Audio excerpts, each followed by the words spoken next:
एकीकडे शाळा सुरू होऊन महिना झाला नाही, पण शिक्षकांना विद्यार्थ्यांना शिकवण्यासाठी वेळच मिळत नाही.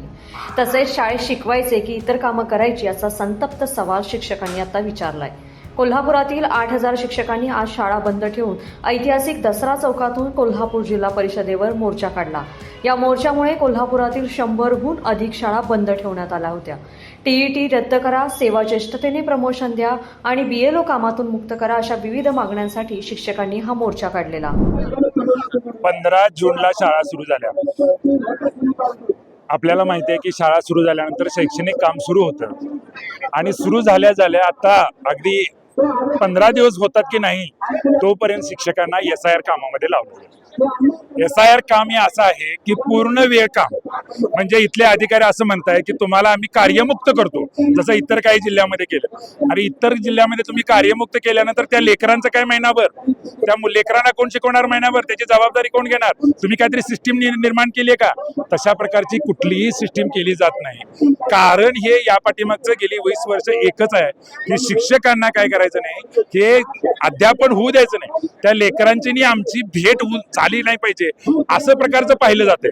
एक संभाजीनगरचे साबळे म्हणून पालक आहेत, सरपंच आहेत, ते उठलेत आणि त्यांनी घोषणा केली आहे, त्यांनी भाषण सुद्धा केलंय त्यांचं की शिक्षकांची अशैक्षणिक कामं बंद करा. आमच्या लेकरांना कोण शिकवणार?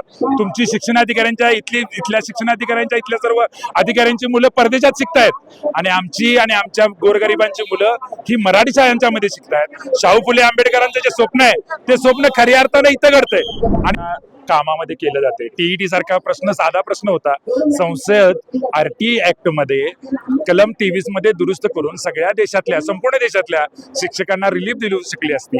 एखादा डॉक्टर ज्यावेळी 20 वर्ष काम करतो त्यावेळी खऱ्या अर्थानं त्याचा एक त्यामधलं मास्तरी होत असते. तसे आमच्या आता 20-25 वर्ष तिथं काम केल्यामुळे खऱ्या अर्थानं आमची मास्तरी झाली आहे. तरी पण टीईटी द्या आणि 5 वर्षांना म्हणाल की तुम्ही PhD पास व्हा तरच तुम्हाला शिक्षक म्हणून राहता येईल. म्हणजे हे सगळा खेळकोंडोबा आहे. हे करता येत होतं सरकारला, पण सरकारनं जाणीवपूर्वक केली नाही.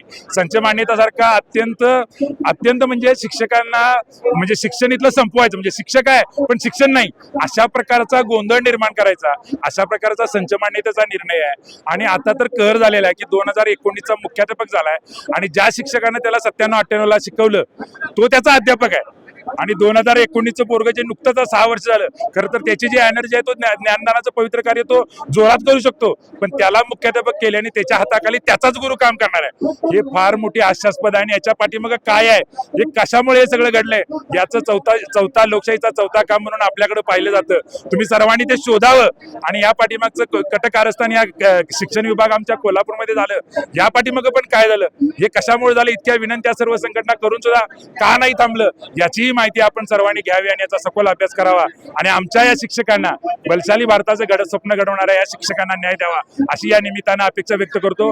आदरणीय फडणवीस साहेबांना पुन्हा एकदा विनंती, आपण आमच्या प्रश्नामध्ये लक्ष घालून हे प्रश्न सोडवावेत. आपण अनेक प्रश्न सोडवलेत, तसा आमचाही प्रश्न सोडवावा अशी अपेक्षा व्यक्त करतो. आणि जर नाही आमचा प्रश्न सोडवला तर शाळा पूर्णतः बंद, बेमुदत बंदचं आंदोलन पुढच्या काळामध्ये आम्ही घेतल्याशिवाय राहणार नाही आणि म्हणून सरकारनं यामध्ये लक्ष घालावं एवढीच अपेक्षा. धन्यवाद. प्रमोद तोंडकर, जिल्हाध्यक्ष शिक्षक समिती कोल्हापूर.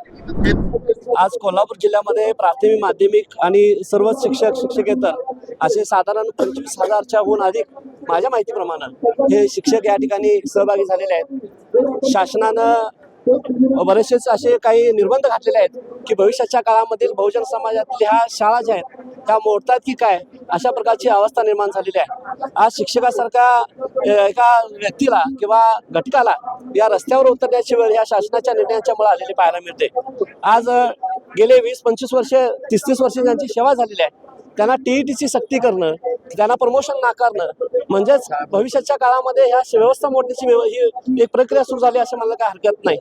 आज जनगणना असेल, BLO असेल, अनेक शिक्षकेतर म्हणजे शिक्षकापेक्षा इतर कामं जे आहेत त्याचा अशैक्षणिक कामं ही शिक्षकांच्या वरती लादली जात आहेत.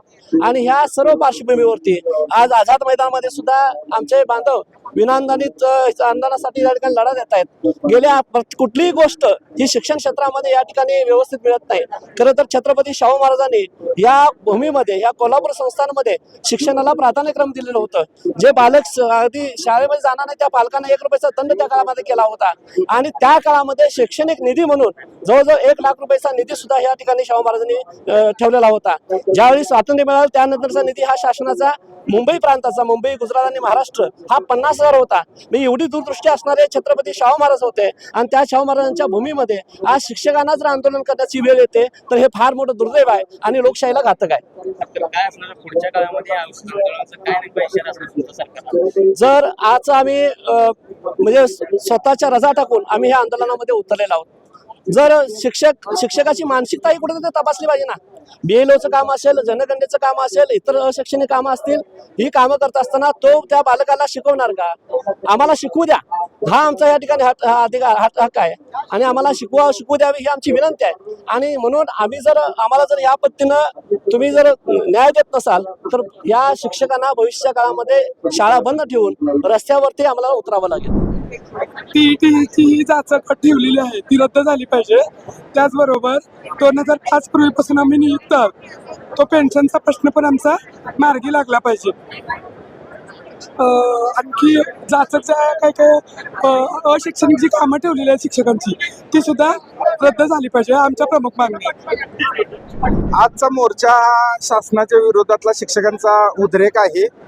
2010 पूर्वी लागलेल्या सर्व शिक्षकांना शासनानं TET सक्तीची केलेली आहे. पण 2010 नंतर प्रत्यक्षात हा कायदा अंमलात आल्यामुळं आम्हा सर्व शिक्षकांची प्रमुख मागणी आहे की TET सक्ती जी आहे ती 2010 पूर्वीच्या शिक्षकांना त्याच्यातून वगळण्यात यावं. SIR BLO सारखी कामं आहेत ती सक्तीची कामं रद्द करून आम्हाला शैक्षणिक कामं रद्द करा आणि आम्हा सर्व शिक्षकांना शिकवू द्या अशी आमची प्रामुख्याने मागणी आहे. जी जिल्हा परिषदला शिक्षकांची जी पदोन्नती झालेली आहे, 6 महिने सेवा झालेला 6 वर्ष सेवा झालेला शिक्षक हा विस्तार अधिकारी बनलेला आहे, तर 53-54 वर्ष सेवा झालेला शिक्षक त्याच्या हाताखाली काम करतोय. ही जी अन्यायकारक पदोन्नती आहे ही सुद्धा रद्द करण्यासाठी आज कोल्हापूर जिल्ह्यातील बहुसंख्य शिक्षक मोठ्या प्रमाणात आजच्या मोर्चामध्ये सहभागी झालेले आहेत. आणि याची जर भविष्यात दखल जर शासनाने घेतली नाही तर बेमुदत संपाचे एल्गार सुद्धा आमच्या सर्व शिक्षक संघटना उगारतील, यात कोणतीही तीळमात्र शंका नाही. कोल्हापूर जिल्ह्यातील हजारो शिक्षकांनी केलेल्या मागण्यांची दखल सरकारनं घेतली नाही तर बेमुदत शाळा बंद आंदोलन छेडण्याचा सरकारला इशारा देण्यात आलाय. लोकमत.com साठी कोल्हापूरहून मी दुर्वा दळवी.